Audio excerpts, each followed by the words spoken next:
one seeds don't do this to other one seeds. This is not supposed to happen. This is the type of thing you see in the round of 64, maybe the round of 32. Every once in a while, they pop up here and there. But one seeds are not supposed to do this to one seeds. In fact, you can look it up. This has only happened 18 points, a one seed over a one seed, a handful of times. The following is a presentation of Hobson Media. Woohoo! All right, what's up? Not really an opening statement guy, but I will open with this statement. I'm fired up to be here. This is Church Pew Sports, where we connect sports to life and faith. Could you repeat that first part? Take a knee. Absolutely glorious. Lend an ear. I believe it's going to be for the best. Then get ready to laugh, listen, and learn. How about you announce that you're getting better? No matter your team, your favorite sport. Bowling. Bowling's insane. Bowling is crazy time. We cover it all here on Church Pew Sports. And we want to pump you up. Gentlemen, start your engines, brothers. Well, Ernie, in Arizona, we said bear down. We just saw a beat down. That was impressive. Nobody saw this coming, but, man, this team they're impressive. This is the level Michigan's played at every game. And with that, we welcome you into another kind of a jubilant edition of Church Pew Sports. Glad to have you with us as we connect sports to life and faith. And, man, what a week for those of us who have maize and blue in our wardrobes. We'll get into some of the national championship conversation. David Collins is sporting the colors as we speak. And to his credit, our Buckeye friend, Pastor Paul Miller, has just changed his Zoom background to a big house scene, which I know, Paul, you had to search for. There's no chance you already had that in your repertoire. So thank you for jumping on board the celebration train here for a few minutes, and especially with you being under the weather. How many days now, sans eating, no food all the way through? Not since Monday morning. It's been really fun. It's a spiritual, it's a long fast that I'm going through, trying to figure out how to spin it. Actually, it's just I can't keep anything down. Oh, more than you need to know. So Monday was the last time, and David Collins, we are recording on Thursday night. Yeah, that's a long time to not eat. Yes. But I mean, your piousness is unbelievable with how you can just hold this fast and just, hang on to those traditions. I think that's fantastic. Yeah. You know what I thought he was going to say? I thought he was going to say he was feeling just fine until Monday night, and then he just lost his appetite for the rest of the week because the game wasn't all that pretty, and then, your team. But to be fair to Paul, he's always been a Big Ten guy and his team's it. So that's who he is. So I assume he was okay with what happened. Yes. By the way, right off the headlines here, I want to congratulate the winner of our Church Pew Sports Fantasy Pick'em Contest, the Bracket Challenge. And it turns out that it's my friend Jason Horrocks, who lives in outside of St. Ignace. So across the Mackinac Bridge, you go west about 15 minutes, and he lives in, I think it's Brevoort, PGA professional for a long time at the Grand Hotel, and is still a good friend. And he's a very frequent listener to the podcast. And I was looking through all the, the names, because everybody's got their own names that they made up for bracketology. And his has something about PGA Pro in it. And he sent me a text and said, I won your contest. I think he was expecting a sizable cash prize. And I haven't yet had the heart until right now on the air to tell him that we are going to cut him in on a 10% take of the revenue generated by Church Pew Sports, which I believe in the month of March was somewhere around 8 cents. There you go. So you talk about giving your 2 cents worth. I've got that coming Jason's way. Okay, so we're going to spend a little bit of time just talking briefly about the Michigan title run because, it ended in kind of fun fashion in an ugly game, if there is such a thing. Here are the last few seconds. Leg to the floor, layup doesn't go, ball knocked around, flung down the floor, Caravan trying to track it down, and he will. And it's over! Hail to the champions. Hail to Michigan. For the first time in 37 years, the Wolverines win the national title. David, what was the scene in your viewing environment? Who was with you? What was the setup? Yeah, so I was with my dad. I was with Chandler Collins, Guthrie Collins. They all live in the Grand Rapids area. My cousin Eric, who's usually there, was down in Virginia with my cousin Schmidt. They were hanging, watching the game.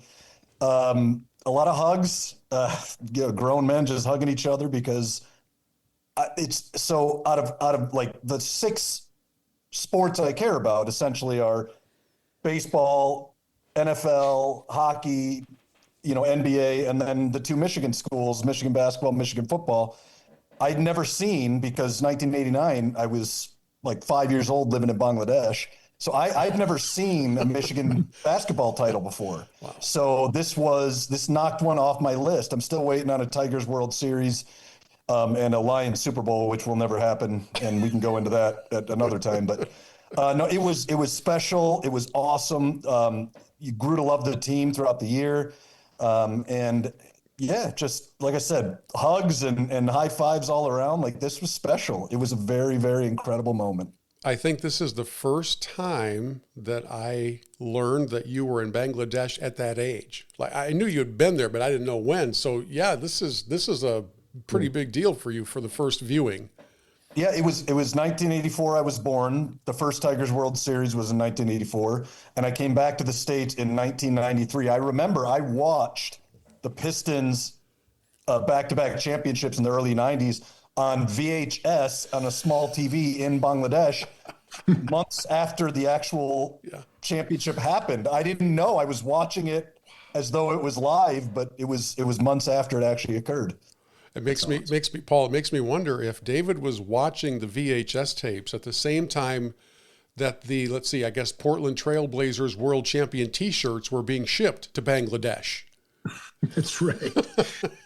Yeah, it's so funny how you can remember where you were when those things happened, right? Yeah. That's the beauty of sports fandom.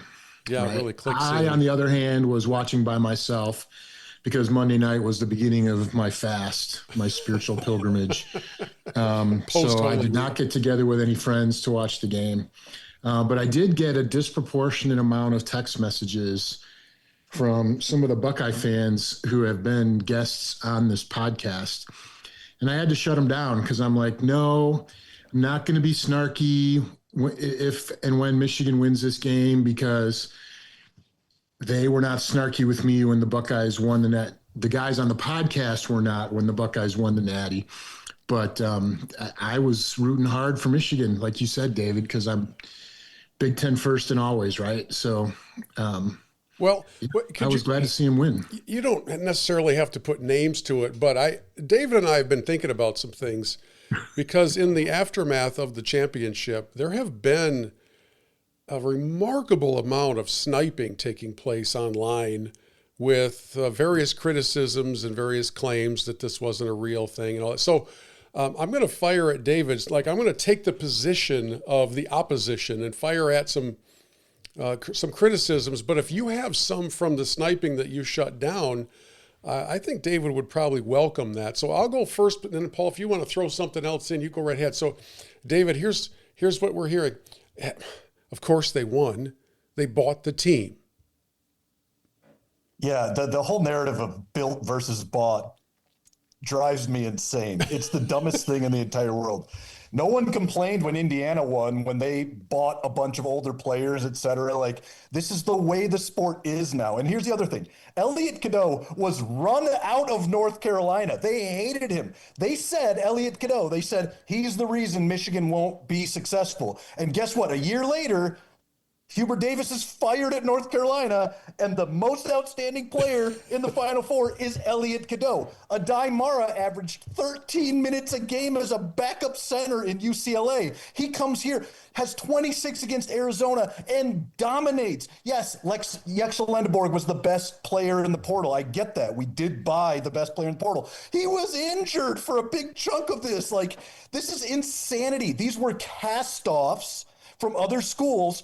And not only that, but you have to think, You got to take these new guys who have had roles on other teams, put them on your squad, and then not only just get the best players, but you have to find a way to make them work together. What Dusty May did is nothing short of incredible. I cannot believe these people that are saying, oh, they just bought their championship. No one wanted Elliot Cadeau. Roddy Gale was a cast-off from Ohio State. Like, all these things. Trey McKinney and Will Cheddar were the only two guys that we actually had on the roster that we recruited out of high school.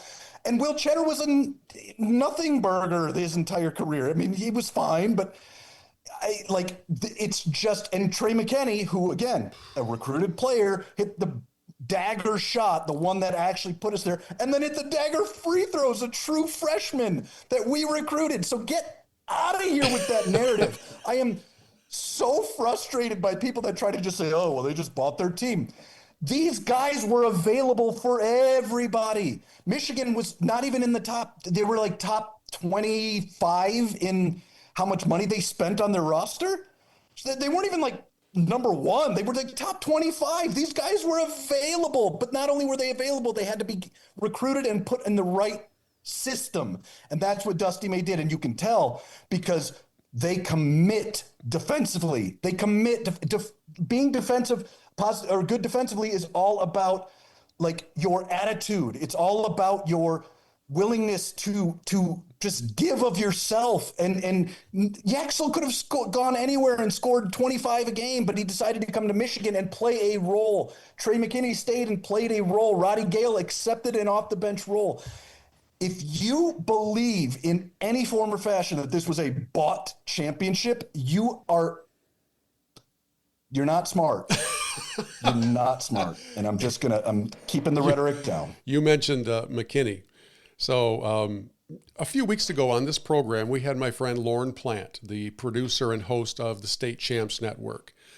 Well, about a year ago, when McKinney was still in high school, he sat down with Trey, who had just committed to Michigan, and they did a brief interview, or I have a brief clip from a longer interview where McKinney says something absolutely fascinating. Here we go.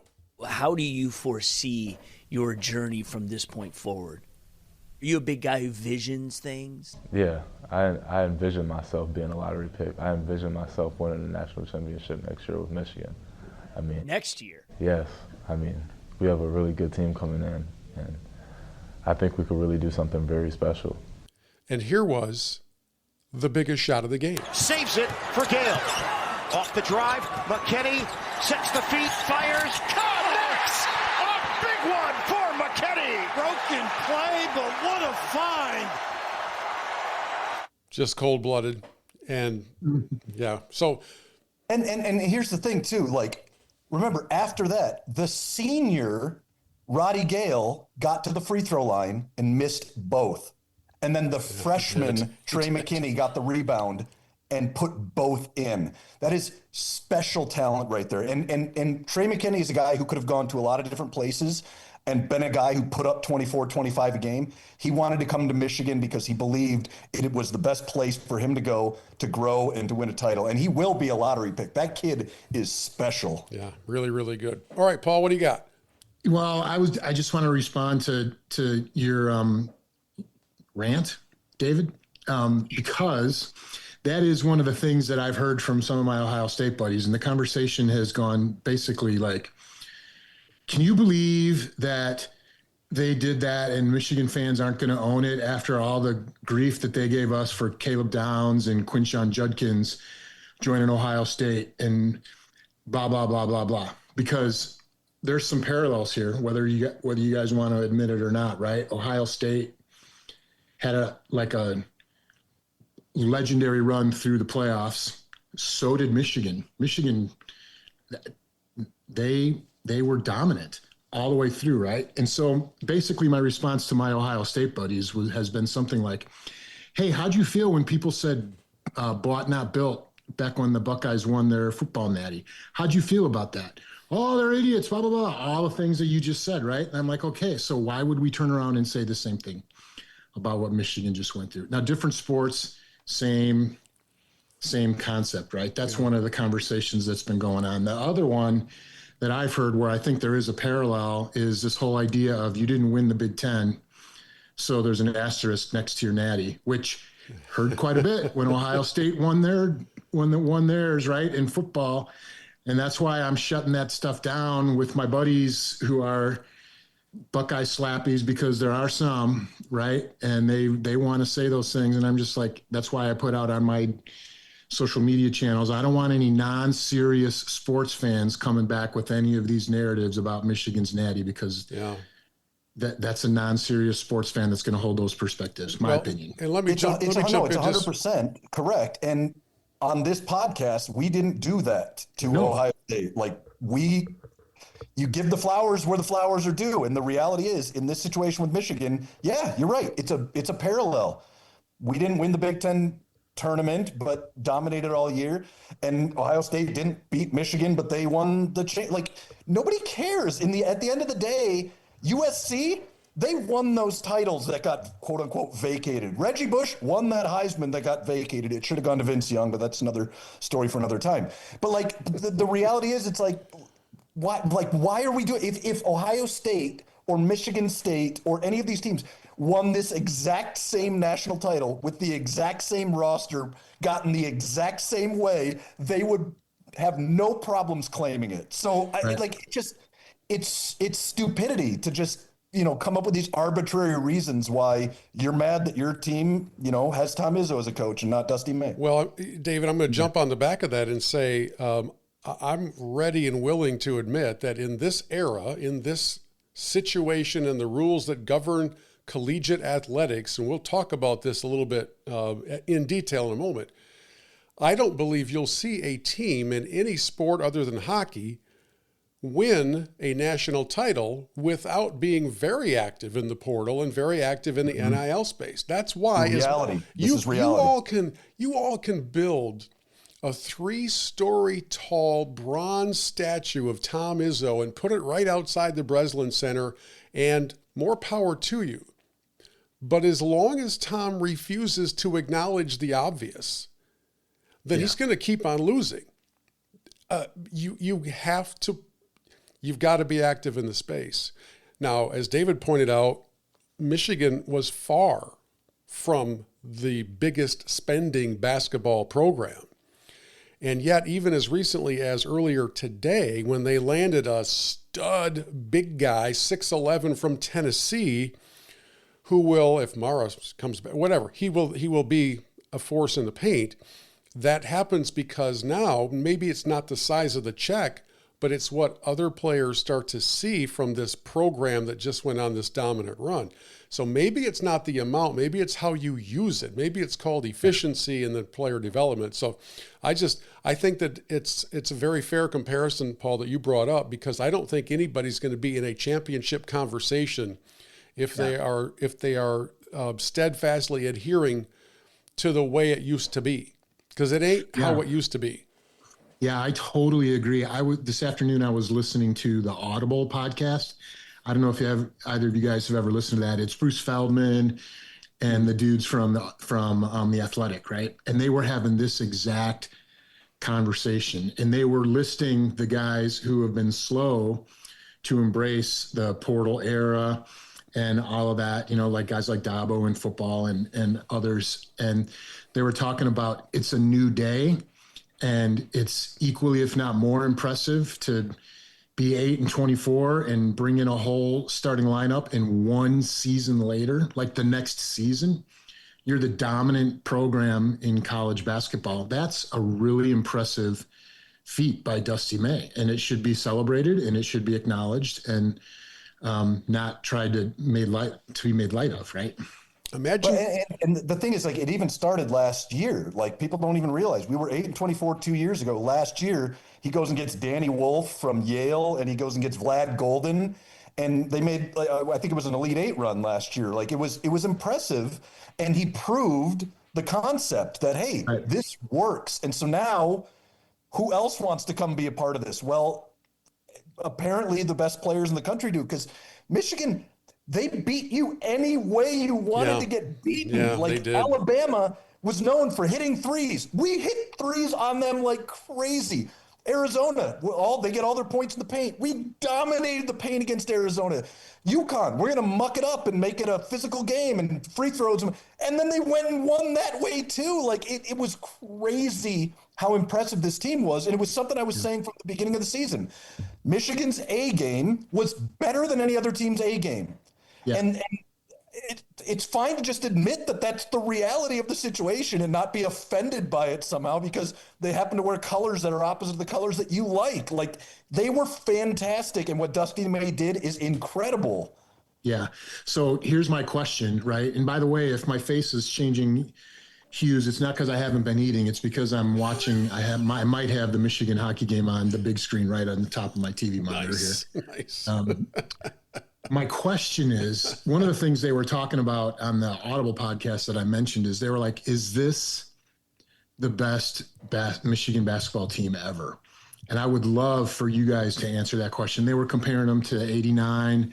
They were comparing them to the Fab Five, and they were just talking that through. How would you guys rank those Michigan teams?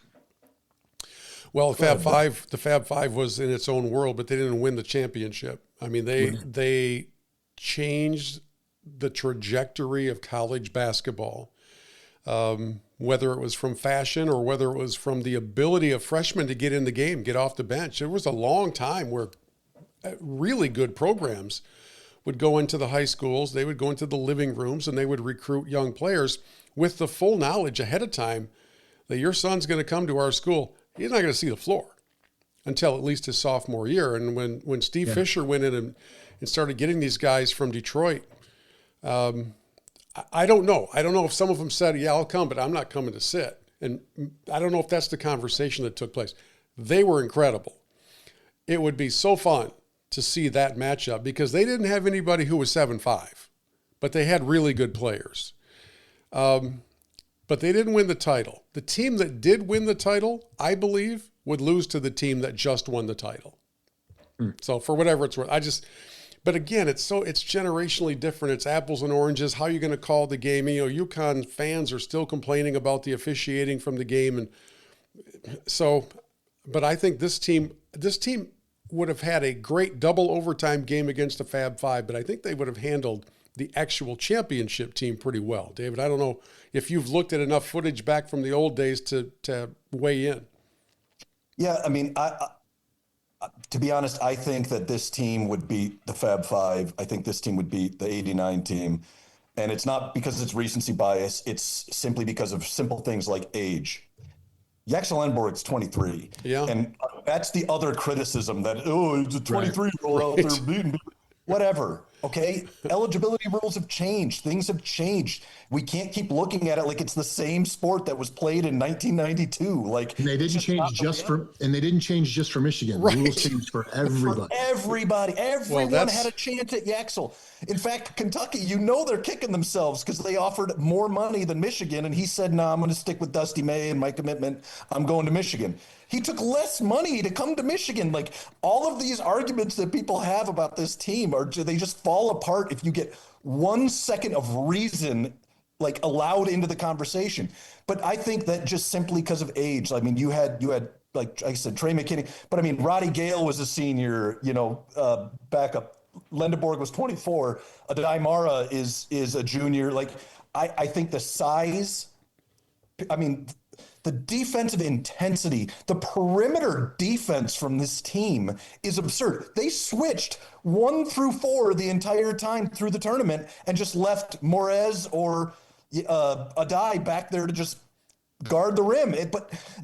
No team could just get off threes. Like, they were so impressive defensively that they could play a bad game like they did against UConn and lead the entire time and control it. So that leads me into the final piece of whining that I want to throw at David, because I really enjoy the rants. I think this is pretty good. I know you've had it bottled up for a while. It's been in here since Monday. Come on, man. But my favorite one out of all of them, it's not you bought your team because that's comical. It's not, you guys aren't going to enjoy it as much because these guys didn't grow up. Nah, that's not it. I care less about that. My favorite one is if UConn had shot better, they would have won the game.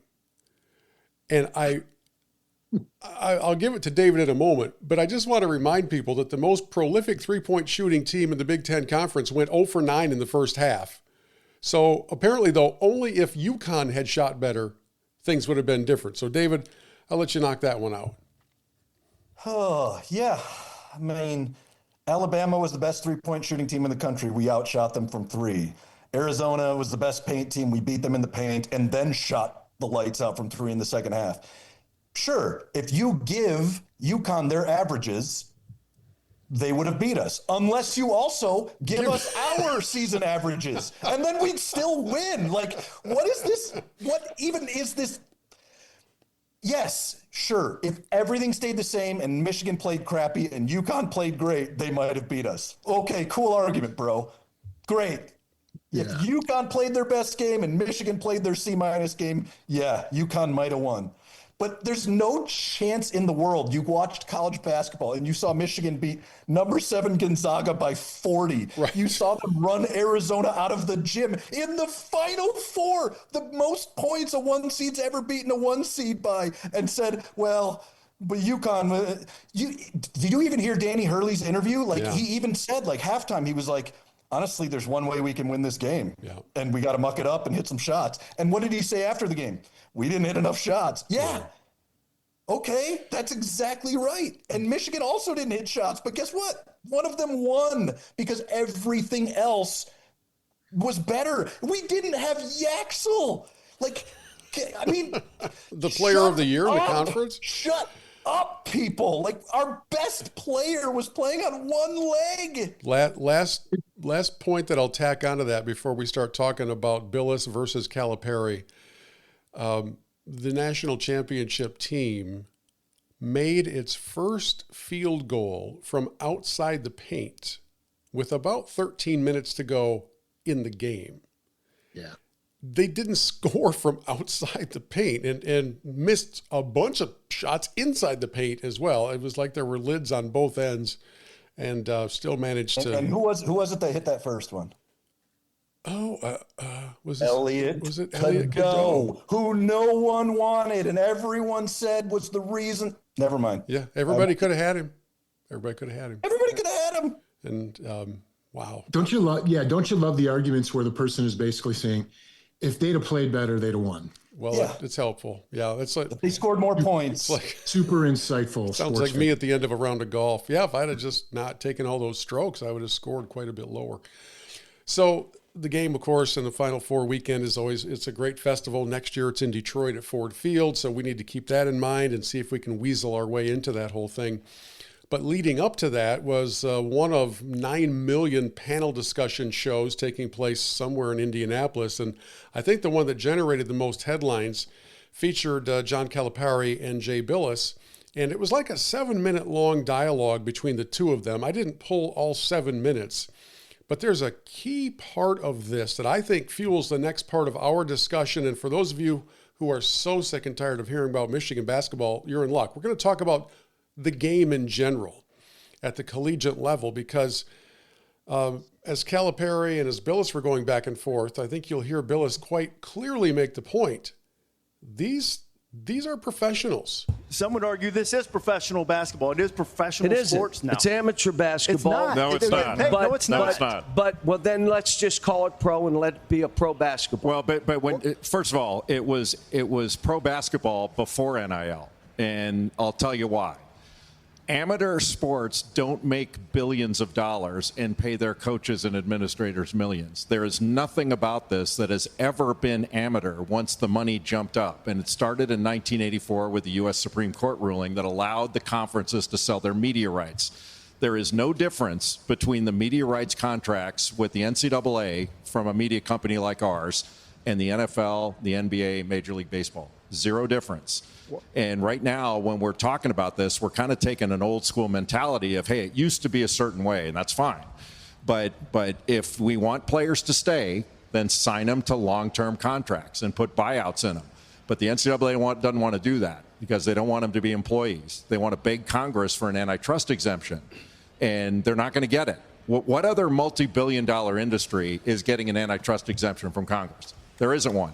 What the NCAA should do is make rules that don't violate federal law. And I think that in many ways, Paul, I think Mr. Billis has been echoing Mr. Collins. So, David, were you literally standing and shouting amen, or was it just more internal? No, it was literal. Okay. I was standing and shouting. The reality is, and we've been through this since, again, the first time I was ever on this podcast, that was my rant was, hey, this isn't what we think it is. This isn't the pure sport that we think.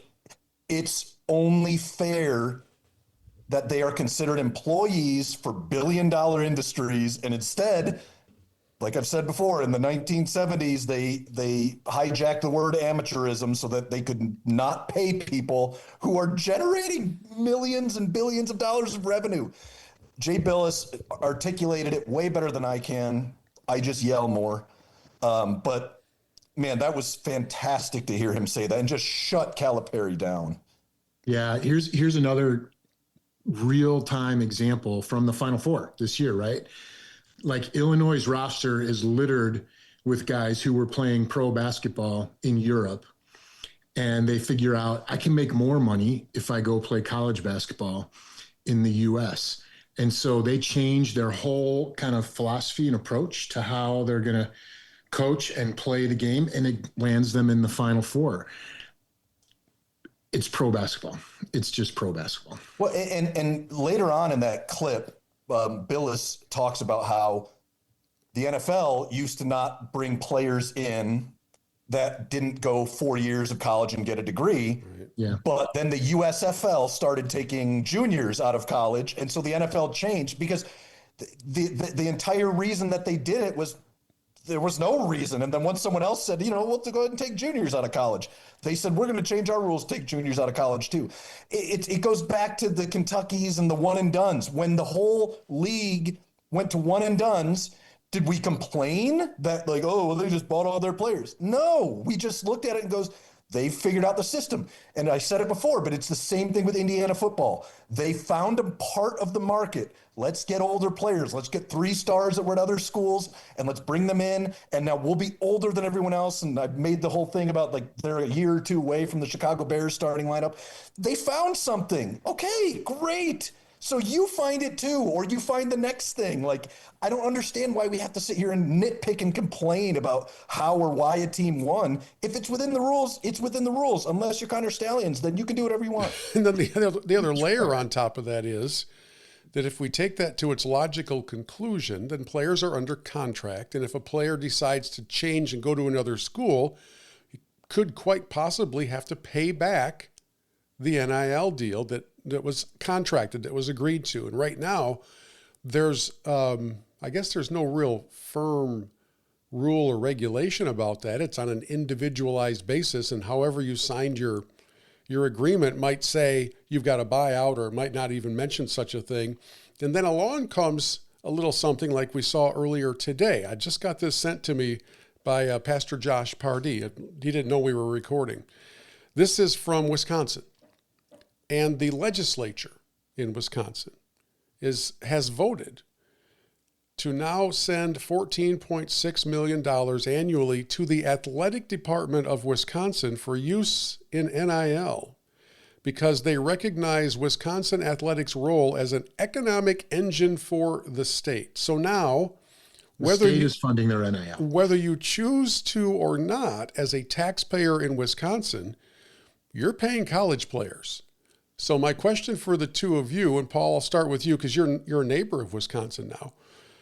Should taxpayers be any part of funding NIL checks for college athletes? Yeah, that's only slightly less annoying than Mark Cuban dropping however much money he dropped on the Indiana football program, right? But I think the answer is absolutely not, unless we're going to go all the way and call it professional sports. Then okay, then it's a logical conclusion of the thing. But if we're going to have this semblance of amateurism like we've been talking about, and it's going to be college sports, not pro sports, then I don't know how in the world you can justify the state taxing all their residents and then floating that money towards the athletic department at their state university. That's a little crazy. Dee, are you going to, if you heard from Lansing that was going to be a distribution that went equally to both Ann Arbor and East Lansing. Oh, and by the way, CMU, EMU, right. Northern Michigan, WMU. Right? This legislation that I'm reading is only for the University of Wisconsin. It's not for any of the other campi around the state. So, David, you're in Michigan and you get that notification. Are you storming the castle in Lansing? Well, I actually haven't heard of this story before, so I'm wondering if it's like certain areas in Wisconsin like that are within the college's reach that are getting this, or if it's literally just the whole state has to pay. I'd have to read up to get kind of the particulars. But I mean, how is this really that much different than any time a new stadium goes up and the taxpayers are paying for billionaires' new stadiums? Like any major ballpark that goes up nowadays, that's true. Goes through taxes. So, I mean, not all of it. I mean, they have to pay some of it. So it's like, this just seems like an extension of that. If you're going to pay. Well, when the money goes to a stadium, it doesn't go to the players. The stadium stays. Yeah, okay, that's fair. The players come and go. This is some new ground on that. So, I mean, honestly, like I said, this is the first time I've heard this story. I'm going to have to read into it a little bit to figure out exactly what I think. But, I mean, if some of my taxes go to national championships for Go Blue, then, but what if I've paid money for things that are stupider than that. But what if they somehow go to the school that you don't root for? And I cannot. They need all the help they can get anyways, Bill. No, they're old school. They keep players around and they develop the leaders of tomorrow, David. Yeah, ask Dabo how that's working for him. I'm going to ask Mr. Fears how that's working for him. Yeah. Oh, it's fascinating stuff. And that I will tell you all, you can find it online easily, the Billis and Calipari back and forth. It's not a debate or a shouting match, but it's a really good conversation. You can find it online anywhere, and it's worth the 7.5 minutes to listen to. Yeah, the portion that you didn't end up playing also was very good. Like Billis, I love Jay Billis. Like that guy is. He's commissioner. Smart. Yeah. He's commissioner. He should be college basketball commissioner. He should be. Well, after they officially certify as a professional sports league, they'll need a commissioner, and maybe that would be the way to go. All right, let's flip things over and go into our. Paul, what do you got? Well, I was just wondering if you guys want an update on the Michigan hockey game because it's right in front of me. We do. You're going to watch it back later. No, I need it. Go ahead. It's just started the second period. Michigan is winning 2-1. Both of their goals were scored by their fourth line, which, by the way, the players on the fourth line for Michigan are 24, 24, and 23 years old. Oh, really? So wow, they're older than some NHL players. And Wisconsin's in already, so like we might be looking at a double Big Ten championship game here. All right. That is the other conversation that we need to have, right? Is like the absolute heater that the Big Ten has been on in winning natties, right? It's funny, since the pay scales were leveled out a little bit, that seems to be the shift we're noticing. Yes, like I pulled the list, right? Hoosiers football, Michigan basketball, UCLA women's basketball, Penn State wrestling, Wisconsin women's ice hockey, Washington men's soccer, Northwestern field hockey, UCLA water polo, and potentially either Michigan or Wisconsin winning men's hockey. It's actually and Ohio State and Michigan won football titles in the last 3 years. So. Yeah, that's just everything I just read is just 2025, 2026. Oh, wow. That's it. And you do the comparison to the SEC, right? The Big Ten SEC debate. The strongest year the SEC has had is, I think it was 22, 23 when Georgia won in football and the LSU women won women's basketball, but they did not win men's basketball. The SEC did not. And there's no, in the history of college sports, if you're going to go back and track along conference lines, which, as you said earlier, David, I tend to root for the Big Ten every chance I get. There's never been a season like we're in the middle of, a run like we're in the middle of as Big Ten fans. And as Michigan fans, I don't know how we handle another championship. I just don't know what you do with it. I mean, the headline read after the basketball win on Tuesday morning, it said, Michigan basketball wins national championship, stop sign damaged. There was a stop sign that was bent in Ann Arbor, And so, that's from basketball. If hockey wins, David, I don't know if there's a yield sign in danger or if there's a traffic cone that gets moved over 4 feet or some other heinous act of vandalism that could come out of that. Yeah, hockey dudes are dangerous, whether you're fans or players. They're just dangerous people. They know how to play hard and they know how to party hard. And that's. But I wanted to go on to something, real quick. Another criticism of the whole Michigan basketball bought their players thing. Michigan football in 2023, when they won the title, it was all players that they had drafted and were at the university for 3 or 4 years. Recruited. And all this stuff. And people all the time are like, I've been listening to this the last few days. They're like, well, don't you feel better when your championship was homegrown? No. Feels good that we won a championship. Feels pretty good. What we did it within the rules. We won the championship. Get out of here. I'm sure. Do I love Blake Corum because he was there for 3 or 4 years? Sure, yeah. Do I love Yaxel Lendeborg because he was there for 10 minutes and won a title? Yes, just as much. It doesn't make a difference. The one thing you care about is that when everybody has to talk about it, well, Michigan won that title. Okay, that's it. I'm happy. Yeah, I'm with you. It's all good. I apologize again. A lot of this was pent up. It's good, man. He texted me earlier. Did you see Danny Hurley's quote in his presser after the game when they asked him about the officiating? Yeah. Props to Danny Hurley because he is not Nate Oates, the coach at Alabama, right? He said, hey, both teams were playing so hard. It was a really difficult game to officiate. And if I could have those 3 officials ref every single one of my games for the rest of my life as a college basketball coach, I'd be happy. Yeah. That was Danny Hurley's answer. Hey, huge props to Danny Hurley. If you're asking me to pick, I think he's the best coach in college basketball. He knew going into that game, there was one way to win it, and they got the game that they needed. Yeah. They just didn't hit shots, and Michigan happened to make more plays. But I truly respect what UConn did in that game. They made the game go the way they needed it to go. But as I said with Michigan, they can beat you whatever way you want to get beat, and that's what happened. Hey, just remember, man, we're lucky UConn didn't start hitting at shots because that would have been. If they'd have played it better, it would have been devastating. I'll tell you what, the key was, and you guys, I don't know if you have notebooks, pens, and pencils nearby. You want to write this down, and that's for everybody listening. Key to victory: if UConn had scored 70 to our 69. Things are very, very different in the end. That's the kind of insight that I bring to Church Pew Sports. Hey, can we just Dan Hurley is a complete psychopath, right? Yes, he is. Yes. I mean, the head-to-head with the ref after that game, I think he would have called a tech if he wasn't just intimidated that Dan Hurley was just knocking his forehead. So, what?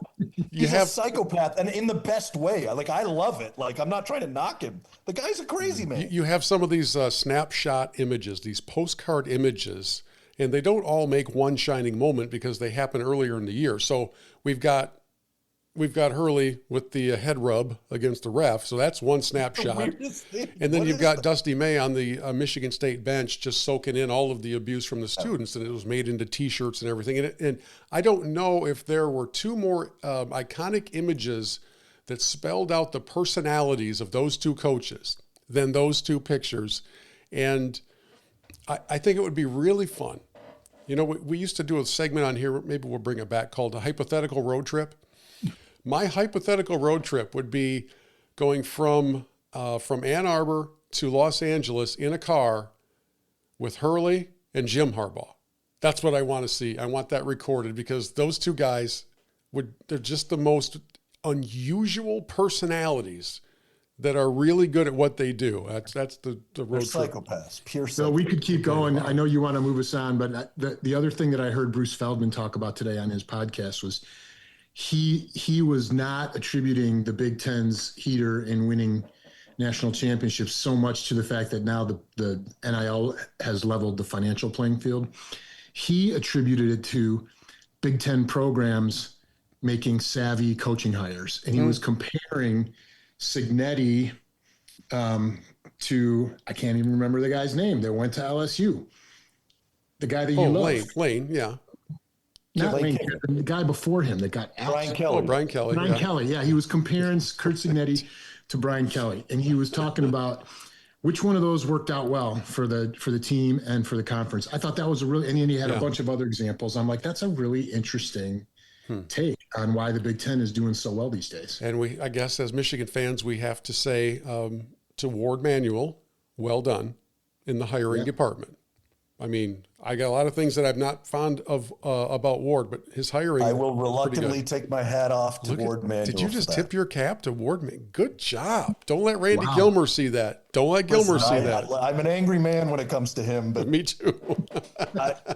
The Dusty May hire and the Whittingham hire, those are out of the park hires. Yeah. All right, we're going to skip. He also did Sharon and Juwan Howard, but I mean, so he's batting 500.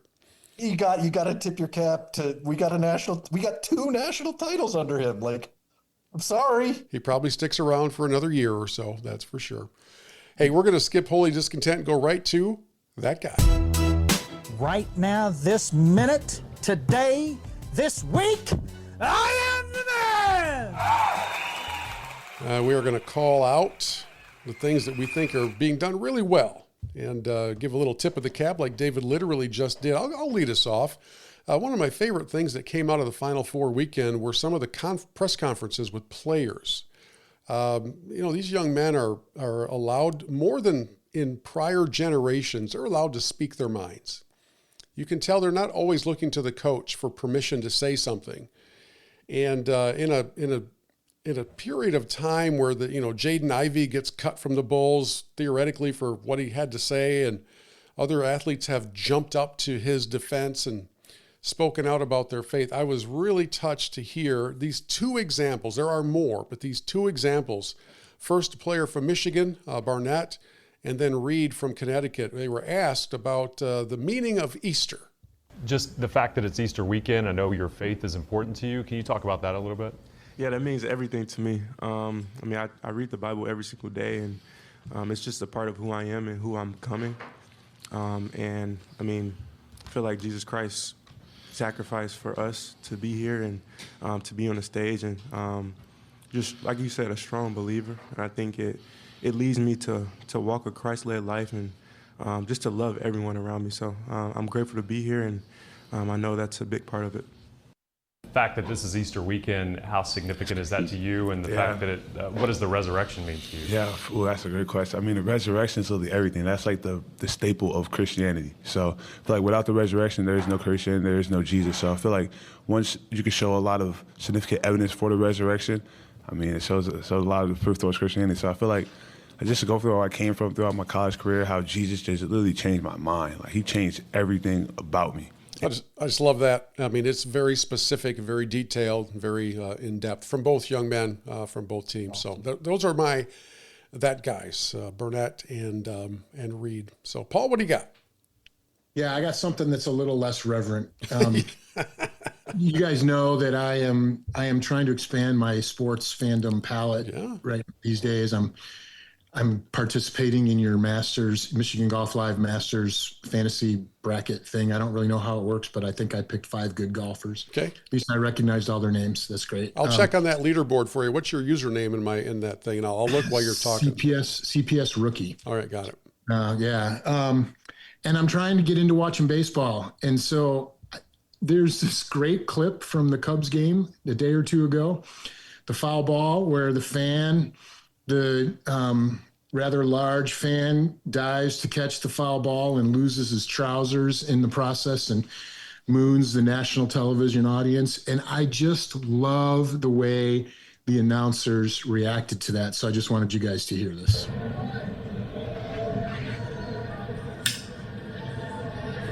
Fly ball down the right side, and it'll twist off foul. Everybody okay down there? I just think that's brilliant. And just to paint the visual real quick, it's a very, very large gentleman whose pants were not attached.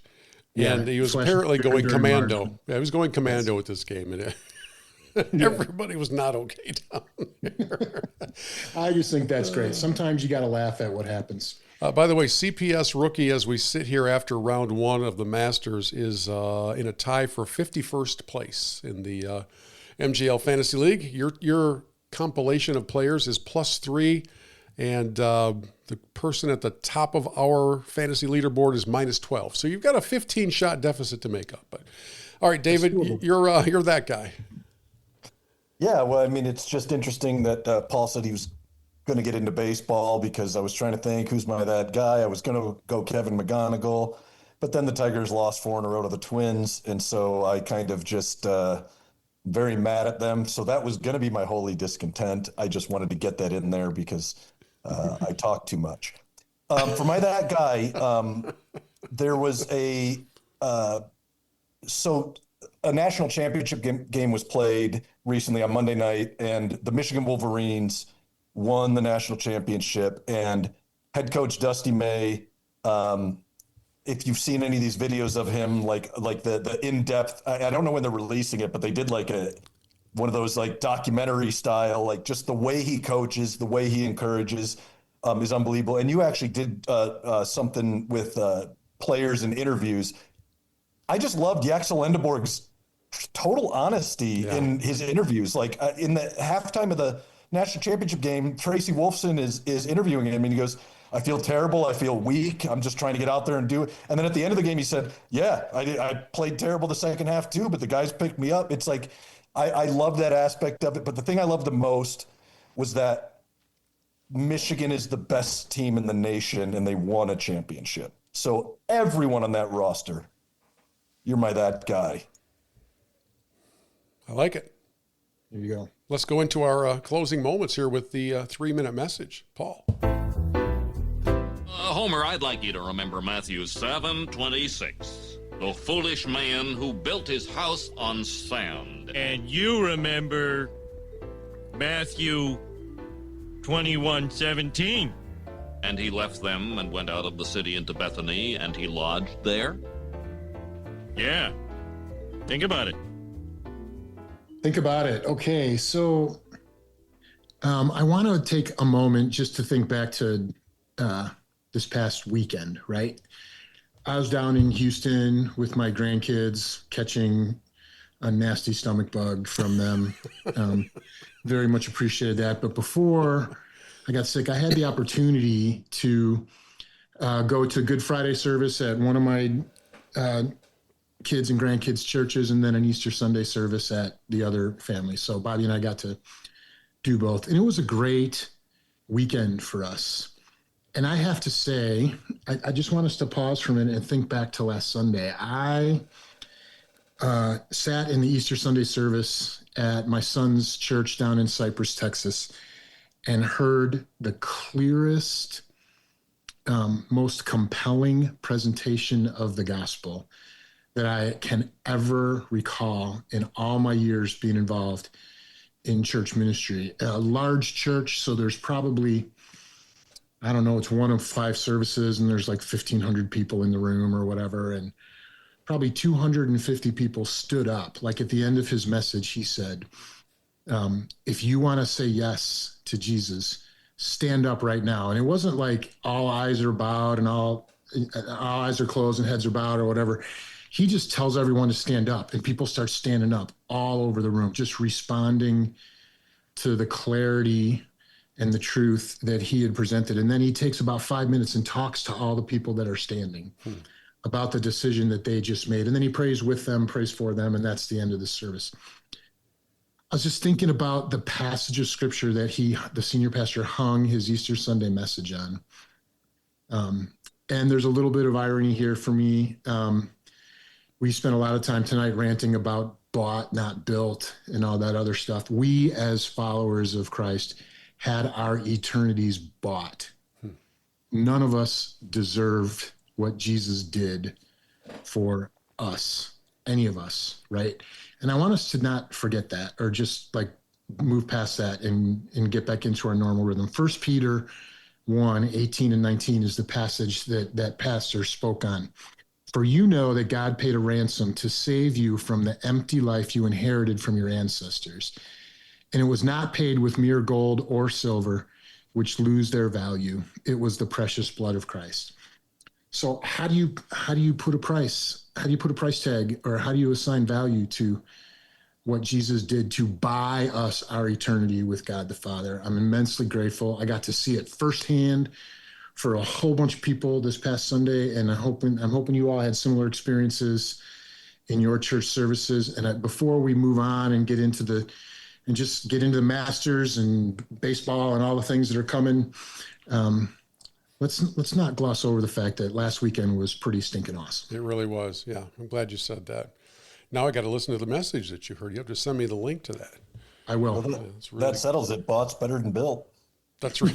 That's exactly right. Tying it all together. By the way, we have a little history here on Church Pew Sports of, as soon as I say, thank you for listening, see you next time, and we stop recording, that's usually when David goes off on his best rants. So yes. I just want to say, David, if you've got anything still bubbling, go ahead.